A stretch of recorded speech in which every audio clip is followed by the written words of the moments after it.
दोस्तों, आज हम एक ऐसे विषय पर बात करने जा रहे हैं जो रहस्यमयी होने के साथ साथ चौंकाने वाला भी है। ये 10 अशुभ लक्षण आपके संकट में भी डाल सकते हैं। भारत में परंपरा हजारों सालों के से ज्ञान और अनुभव के आधार पर कुछ ऐसी बातें समझ में प्रचलित हैं जो आपको सोचने पर मजबूर कर सकती हैं। ऐसा क्या है इन संकेतों में जो हमें हैरत में डाल देता है? क्या यह सिर्फ अंधविश्वास है या फिर इनमें से कोई गहरा राज छुपा है? आप शायद माने या न माने, पर इस मान्यताओं पर भरोसा करने वाले की संख्या कम नहीं है। ये बातें इतनी प्राचीन हैं कि हमें इन्हें पूरी तरह नकार भी नहीं सकते हैं। आखिरकार हमें पूर्वजों ने इन्हें यूं ही नहीं माना होगा। एक चेतावनी भी बन चुकी है। हम यह नहीं कह रहे हैं कि ये सभी बातें सच हैं, लेकिन यह आपके इन पर भरोसा करना चाहिए। लेकिन कहीं ना कहीं हमारे मन में एक छोटा संदेह तो रह ही जाता है कि शायद इसमें कुछ सच्चाई हो सकती है, और फिर अगर इनसे थोड़ा बहुत सावधान रहा जाए तो कोई नुकसान भी नहीं होगा। दोस्तों, आज की इस वीडियो में उन्हीं 10 खास बातों जानेंगे जो आपके जीवन में साथ साथ मृत्यु से भी जुड़ी हो सकती हैं। क्या आप तैयार हैं उन लक्षणों को जानने के लिए जो शायद आपके जीवन पर भी एक अदृश्य डाल सकते हो? तो चलिए, अब देर किस बात की, जान लेते हैं उन रहस्यमय और अद्भुत मान्यताओं को जो हमारे समाज में पीढ़ी पर पीढ़ी प्रचलित चली आ रही हैं। लेकिन उससे पहले अगर आप भी चाहते हैं कि लक्ष्मी माता का आशीर्वाद हमेशा आपके साथ बना रहे, तो इस वीडियो को एक लाइक करके चैनल को सब्सक्राइब जरूर कर लें और कमेंट बॉक्स में जय माता लक्ष्मी लिखना ना भूलें।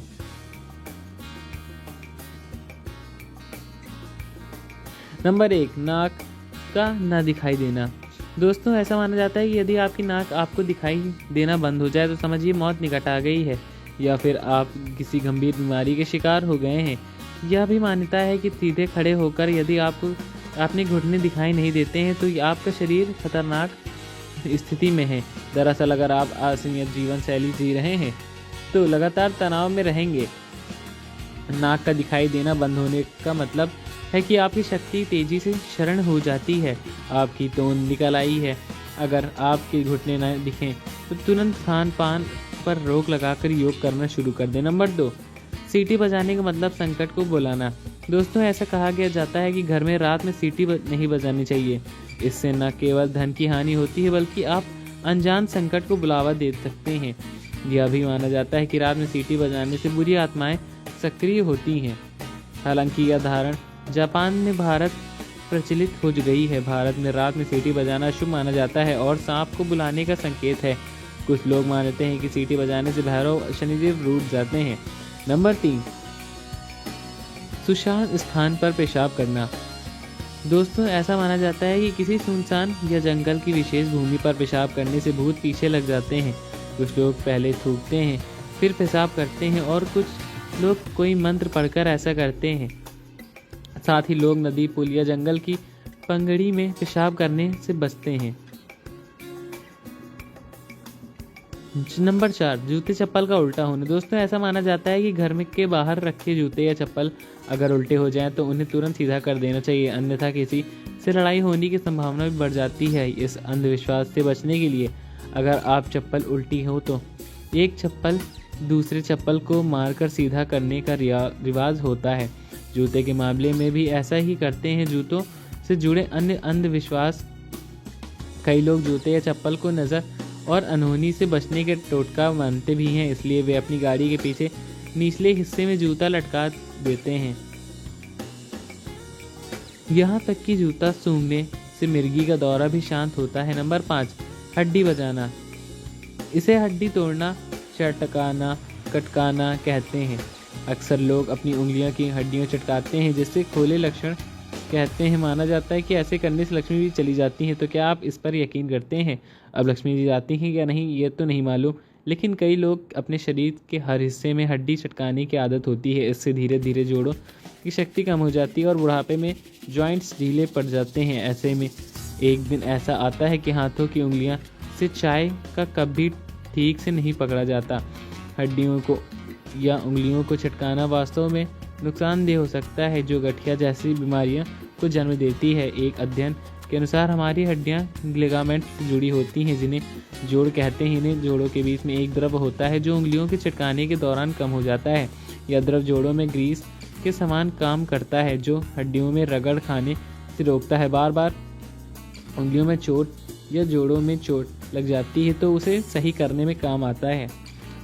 नंबर 5, कुत्तों का लड़ना। अगर आपस में लड़ते हुए कुत्ते दिख जाएं तो यह संकेत हो सकता है कि व्यक्ति का किसी से झगड़ा हो सकता है। शाम के समय यदि एक से ही अधिक कुत्ते पूर्व की ओर मुंह करके क्रंदन करें तो माना जाता है कि उस नगरी या गांव पर कोई भयंकर संकट आ सकता है। यदि आप कहीं बाहर जा रहे हैं और आपके पीछे कुत्ता चल दे तो इसे किसी अनहोनी का संकेत समझा जाता है। बेहतर होगा कि आप उस यात्रा को टाल दें। आप किसी गंभीर बीमारी की चपेट में आ सकते हैं या फिर आपके साथ कोई दुर्घटना भी हो सकती है। हालांकि यह एक अंधविश्वास ही माना जाता है। अब सवाल है, कुत्ते के रोने का अशुभ क्यों माना जाता है? कुत्ते का रोना वास्तव में अशुभ समझा जाता है। ऐसा माना जाता है कि अगर घर के सामने घर की ओर मुंह करके कोई कुत्ता रोए तो उसे घर पर कोई विपत्ति आ सकती है या घर के किसी सदस्य मृत्यु होने की आशंका रहती है। कुत्तों से जुड़े अन्य अंधविश्वास भी प्रचलित हैं। मान्यता है कि अगर सुबह के समय घर के सामने कुत्ता रोए तो उस दिन कोई महत्वपूर्ण कार्य नहीं करना चाहिए। यदि किसी मकान की दीवार पर कुत्ता रोते हुए पंजा मारे तो यह संकेत हो सकता है कि उस घर में चोरी हो सकती है या किसी अन्य प्रकार का संकट आ सकता है। यह भी कहा जाता है कि अगर कोई व्यक्ति किसी के अंतिम संस्कार से लौट रहा है और उसके साथ कुत्ता भी आता है तो उस व्यक्ति की मृत्यु की आशंका रहती है या फिर उसे किसी बड़ी विपत्ति का सामना करना पड़ सकता है। यदि पालतू कुत्ते के आंसू आए और वह भोजन करना त्याग दे तो यह उस घर पर आने वाले संकट की सूचना मानी जाती है। यदि आप किसी कार के लिए बाहर जा रहे हो और कुत्ता आपकी ओर देखकर भौंके तो यह संकेत है कि आप किसी विपत्ति में फंस सकते हैं। ऐसे में बेहतर होगा उस जगह न जाएं। वैसे निकलते समय यदि कुत्ता अपने शरीर को कीचड़ में सना हुआ दिखे और उसके कान फड़फड़ा रहे और यह बेहद है कि अपशगुन माना जाता है। ऐसे समय में कोई यात्रा न करें। यह भी अशुभ संकेत माना गया है क्योंकि इसे आपकी कार में बाधाएं उत्पन्न हो सकती हैं और परिवार में झगड़ा भी हो सकता है। अगर किसी के दरवाजे पर लगातार कुत्ता भौंकता है तो परिवार में धन हानि या बीमारी आ सकती है। मान्यता है कि अगर कुत्ता आपके घुटनों सूंघे यह शुभ संकेत है जिससे आपका कोई लाभ होने वाला है। लेकिन अगर आप भोजन कर रहे हैं और उसी समय कुत्ते का रोना सुनाई दे तो यह बेहद अशुभ समझा जाता है। नंबर 7, बिल्लियों का लड़ना। दोस्तों, बिल्लियों के बारे में कई अशुभ लक्षण बताए गए हैं। अगर काली बिल्ली रास्ता काट जाए तो बहुत से लोग अपना जाना स्थगित कर देते हैं। माना जाता है कि यदि बिल्ली के ऊपर कूद कर चली जाए तो तकलीफ सहनी पड़ सकती है। अगर आप कहीं जा रहे हो और बिल्ली आपके सामने से कोई खाने की वस्तु लेकर आए और म्याऊं म्याऊं बोले तो इसे अशुभ माना जाता है। लेकिन अगर ये घटना आपके घर लौटते समय होती तो इसे शुभ संकेत भी माना जाता है। नंबर 8, चूहों का घर में होना अशुभ माना जाता है। जिस घर में काले चूहे की संख्या बढ़ जाए वहाँ किसी बीमारी से अचानक का संदेह रहता है। यह भी कहा जाता है कि चूहे हमारे घर की शांति और समृद्धि को धीरे धीरे कुतर कर खा जाते हैं। माना जाता है कि अगर घर के काले चूहे दिन रात बड़ी तादाद में घूमते रहें तो समझ लीजिए कोई रोग होने वाला है। नंबर 9, लाल चींटी। कहते हैं कि धरती पर जितनी चींटियां हैं उतने ही मनुष्य हैं और जितने मनुष्य हैं उतनी ही मुर्गियां हैं। चींटियां मुख्यतः 2 रंग की होती हैं, एक लाल और काली। काली चींटी को शुभ माना जाता है लेकिन लाल को नहीं। ऐसा कहा जाता है कि घर में लाल चींटियों की संख्या बढ़ने से कर्ज भी बढ़ता है और या किसी संकट की सूचना भी होती है। चींटियों को भोजन देना। दोनों तरह की चींटियों को आटा डालने से कर्ज से मुक्ति मिलती है। चींटियों को शक्कर मिलाकर आटा डालने से व्यक्ति हर तरह के तनाव से बचता है। हजारों चींटियों को प्रतिदिन भोजन देने से ऐसा माना जाता है कि वे व्यक्ति को पहचानने लगती हैं और उसे दुआ देती हैं। चींटियों की दुआओं का असर आपके हर संकट से बचा सकता है। लाल चींटियों की कतार को अंडे मुंह में दबाए निकलते देखना शुभ माना जाता है। सारा दिन सुख और शांति में भरा रहेगा। कर्ज से परेशान लोग चींटियों को शक्कर और आटा दे दें। ऐसा करने से आप पर कर्ज बहुत जल्दी समाप्त हो जाएगा।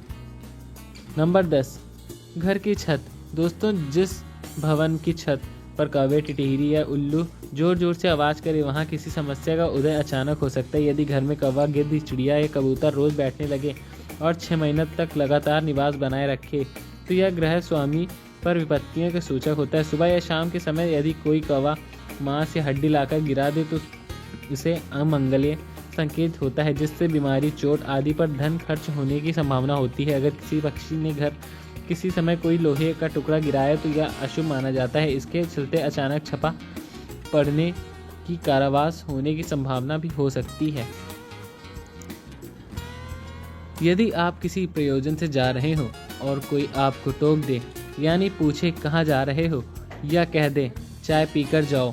तो जिस कार्य के लिए आप जा रहे हैं उस कार्य में असफलता मिलने का डर होता है। हालांकि किसी विशेष कार्य के लिए जाते समय अगर गाय, बछड़ा, बैल, सुहागिन या बोरी का पेड़ या बेली का पेड़, चूड़ियाँ पहनने वाली स्त्रियाँ दिख जाएं या रास्ते काट जाएं तो इसे शुभ शकुन समझा जाता है, जो आपके कार्य को सिद्ध कर सकता है। दोस्तों, अगर आपको हमारी ये जानकारी अच्छी लगी हो तो वीडियो को एक लाइक करके चैनल को सब्सक्राइब जरूर कर लें और कमेंट बॉक्स में जय श्री राम लिखना भी ना भूलें। और ये वीडियो दोस्तों तक ज़्यादा से ज़्यादा शेयर करिए। धन्यवाद। जय श्री राम, जय बजरंगबली।